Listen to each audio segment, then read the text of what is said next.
লালন সাইজির গানকে দরদ ভরা কণ্ঠে বিশ্বজুড়ে ছড়িয়ে দেওয়া কিংবদন্তি শিল্পী ফরিদা পারভিন আর নেই। তার মৃত্যুতে দেশের সংস্কৃতি অঙ্গনে নেমে এসেছে গভীর শোকের ছায়া। লালন গীতি আর ফরিদা পারভিন যেন ছিলেন একে অপরের পরিপূরক।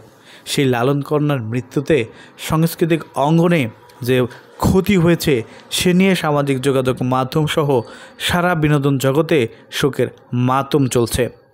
আজ সকাল 10টায় কেন্দ্রীয় শহীদ মিনারে নাগরিক শ্রদ্ধার জন্য তার মরদেহ রাখা হয়।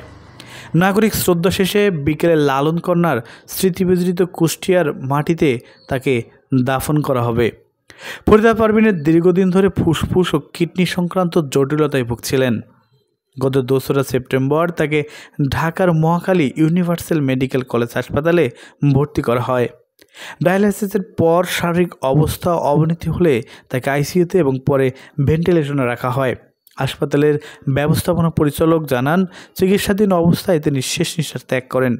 কিংবদন্তির এই শিল্পীর প্রয়াসে দেশের গুণী শিল্পীরা গভীর শোক প্রকাশ করেছে। কণ্ঠশিল্পী কনক চাপা ফরিদা পারভিনের এই চলে যাওয়া গানের এক অপূরণীয় ক্ষতি হয়ে গেল। ভিউয়ার্স, ফরিদা পারভিনকে তার নিজ গ্রাম কুষ্টিয়াতে শায়িত করা হচ্ছে। ফরিদা পারভিনের মৃত্যুতে আপনার কি মন্তব্য রয়েছে তা জানিয়ে কমেন্ট করতে পারেন আমাদের কমেন্ট বক্সে।